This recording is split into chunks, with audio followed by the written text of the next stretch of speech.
বসন্তে শান্তিনিকেতন কেমন, আর সেটাই অনুভব করার জন্য আমি এসেছি শান্তিনিকেতনে। আজ আমাদের শান্তিনিকেতনের প্রথম দিন। আপনাদের সকলকে স্বাগত জানাই শান্তিনিকেতনের ভ্রমণ পর্বে।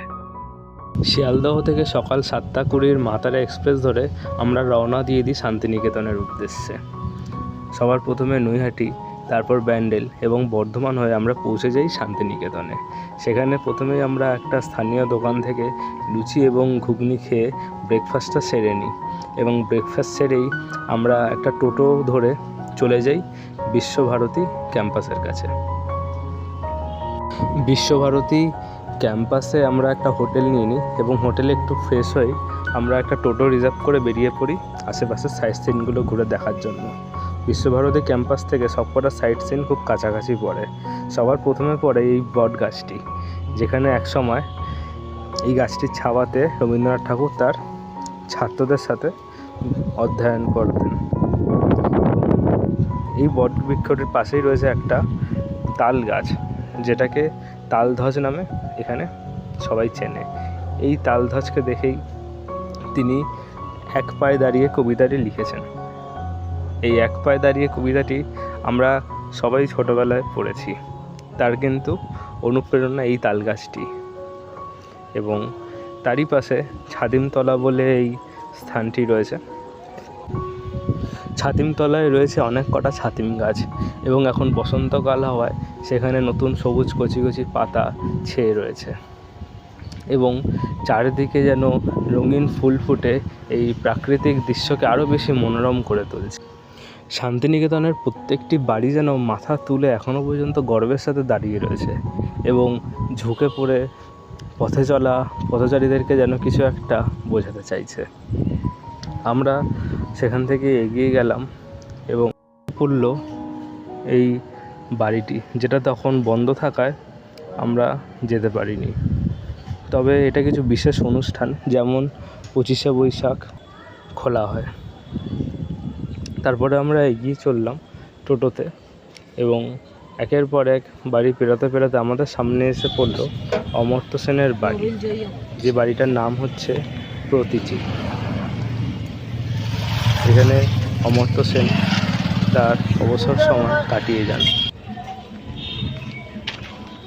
তারপর আমরা পৌঁছে গেলাম শিল্পাঞ্চল বলে একটি জায়গা। এই জায়গাটি মূলত বিখ্যাত হচ্ছে বাউল গান এবং শান্তিনিকেতনের স্থানীয় লোকেদের দ্বারা নির্মিত হস্তশিল্প। এখানকার প্রত্যেকটা কোণাতে আপনারা হস্তশিল্পের নিদর্শন পেয়ে যাবেন, যেমন এই মূর্তিগুলি। এগুলি এখানকার জায়গায়, অর্থাৎ বলতে পারেন মাঠের ওপর সারিবদ্ধভাবে দাঁড় করিয়ে রাখা রয়েছে। আর জায়গায় জায়গায় আদিবাসীরা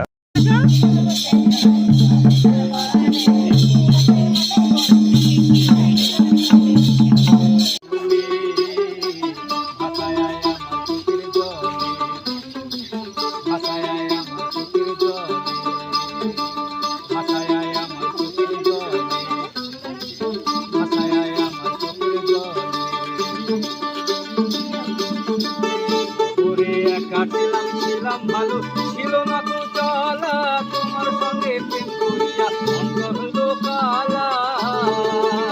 ওরে একা ধারে গিয়ে স্বপ্ন করেছিলে,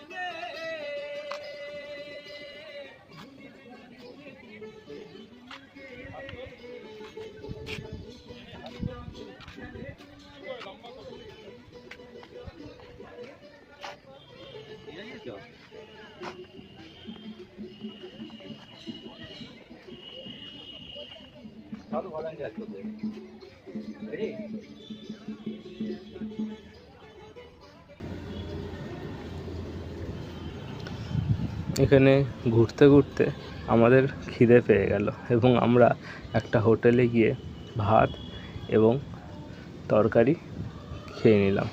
খেয়ে দিয়ে আমরা বেরিয়ে পড়লাম কঙ্কালীতলার উদ্দেশ্যে। তবে কঙ্কালীতলা যাওয়ার পথে পরে আরও একটি স্পট, সেই জায়গাটির নাম হলো আমার কুটির। এখানে মূলত শপিং মল মতো রয়েছে, যেখানে শান্তিনিকেতন বা এই ধাঁচের আপনারা পোশাক এবং অন্যান্য ঘর সাজানোর সামগ্রী পেয়ে যাবেন।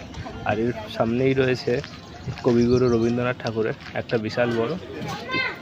তারপরে আমরা আমার কুটির ঘুরে চলে আসলাম কঙ্কালীতলায়। এটি হলো 51টা শক্তিপীঠের মধ্যে একটি। এখানে বলা হয় এই কঙ্কালীতলা মন্দিরটির পাশেই একটা ডোবা মতো আছে, যেটা আপনারা ভিডিওতে আগেও দেখবেন।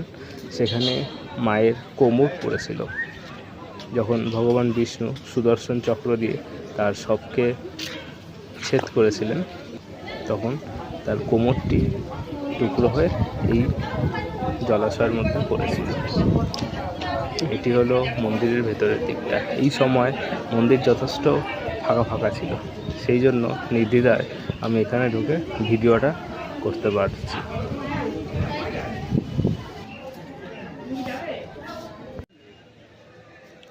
মন্দিরের পাশেই এখানে একটা ছোট পুকুর মতো রয়েছে।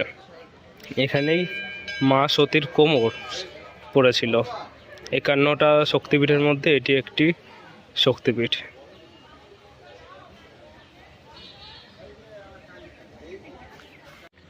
আমাদের ছোট নদী চলে বাঁকে বাঁকে, বৈশাখ মাসে তার হাঁটু জল থাকে। এই হচ্ছে সেই কোপাই নদী, যাকে দেখে রবীন্দ্রনাথ ঠাকুর আমাদের ছোট নদী ছড়াটি লিখেছিলেন। এটাই কঙ্কালীতলা মন্দিরের ঠিক পেছনেই অবস্থিত। এরপর বিকেল গড়িয়ে সন্ধে চলে আসে এবং আমরা আবার আমাদের বিশ্বভারতী ক্যাম্পাসের হোটেলের দিকে রওনা দিয়ে দিই। পরের দিন সকালবেলা উঠে আমরা শান্তিনিকেতনের মূল আকর্ষণ অর্থাৎ সোনাঝুরি হাটে চলে আসি।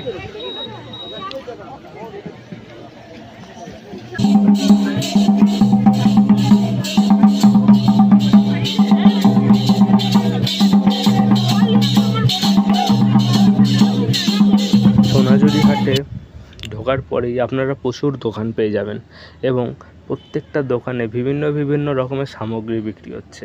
যেমন এখানে ব্যাগ, কোথাও ছেলেদের জন্য পাঞ্জাবি, কোথাও মেয়েদের জন্য কাপড় এবং কোথাও একতারা, বাঁশি এবং বিভিন্ন প্রকারের বাদ্যযন্ত্র। যেমন এই দোকানটা একটু আমার দৃষ্টি আকর্ষণ করলো। কালো পিচবোর্ডের মধ্যে খড় দিয়ে কত সুন্দর সুন্দর ছবি এঁকে, আঁকা বলাটা ভুল হবে, ছবি বানিয়ে এনারা বিক্রি করছেন। এই মাঝে একজন বিক্রেতাকে দেখলাম যিনি দই এবং রাবড়ি বিক্রি করছেন। শান্তিনিকেতনের সোনাঝুরি হাটে এসে এই সুযোগ তো এড়িয়ে যাওয়া যায় না, এখানকার দই বা রাবড়ি খাবার। তাই আমিও এনাকে বলে এক ভাত দই নিয়ে নিলাম। আপনারা কি কখনো এখানকার দই বা রাবড়ি খেয়ে দেখেছেন? কমেন্টে অবশ্যই জানাবেন।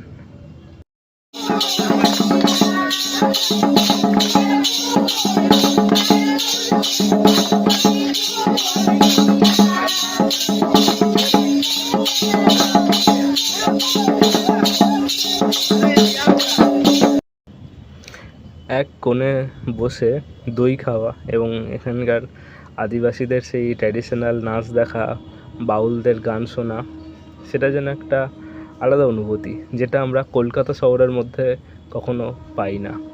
কলকাতা কেন, কোনো শহরের মধ্যেই আমরা এরকম অনুভূতিটা পাই না। এইভাবেই সোনাঝুরি হাটে ঘুরতে ঘুরতে কখন যে সময় কেটে গেল তা আমরা বুঝতেই পারিনি। এরপরে দেখলাম আমাদের বাড়ি ফেরার সময় হয়ে গেছে এবং আমরা সেখান থেকে শান্তিনিকেতনকে বিদায় জানিয়ে ট্রেনে চেপে পড়লাম শিয়ালদার উদ্দেশ্যে। শান্তিনিকেতন ভ্রমণ তো এখানেই শেষ, কিন্তু আপনাদের সাথে দেখা হবে নতুন আবার কোনো এক ভ্রমণ কাহিনীতে। সাথে থাকবেন এবং সাথে রাখবেন।